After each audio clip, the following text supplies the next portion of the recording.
Michael, I think I certainly share your concerns. I think, as you know, I've spent the past couple of years wringing my hands with the Board of Education about this issue, because I see the Board of Finance say, there's no plan, why should we trust your budget? And so there needs to be a plan to create that level of trust. And I think the annual Board of Education meeting cycle goes something like this. September, welcome back, everything's great, let's hear from the administrators. October, let's talk about some kind of policy issues. November, it's almost budget season. December, January, February, March, April, oh my God, budget. And whenever anything comes up in a policy sense, in that sense, it's, all right, after the budget season, we'll talk about it. We can't talk about it now. And then in May, it's, whew, the referendum passed. All right, let's have a nice summer, everybody, and come back next year. And so there's never actually that work that gets done.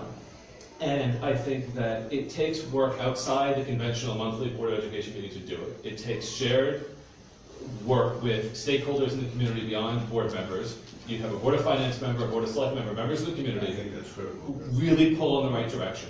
And if you look at, there was a long-range planning steering committee, which was set up with members of the Easton Long-Range Planning Committee, the Region 9 Long-Range Planning Committee, and the Reading Long-Range Planning Committee. And they met, I think, once. And the result of that steering committee was, in Easton, we've already done long-range planning. We're into phase 2. Whenever Reading gets off its stuff and does it, we're happy to have a conversation. But in the meantime, we're not going to get dragged back into the morass of first stage long-range planning. We're already beyond that. They have a long-range planning committee. They know what they're doing. As Laura alluded to, the town is required to have a plan of conservation and development every 10 years. The state requires it. It covers schools in part, but it covers the town generally. I think it's incumbent upon the community to have a plan of development for our school district as a governing document that we can look at and we can say, here's Reading 2018, here's Reading 2028, how are we going to get there?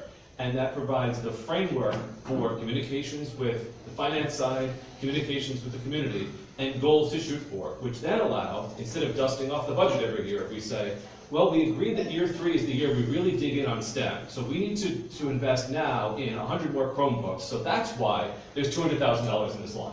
It's not because last year we put $200,000 in technology, and we do every year. It's because this is the point in time in our plan where we do this.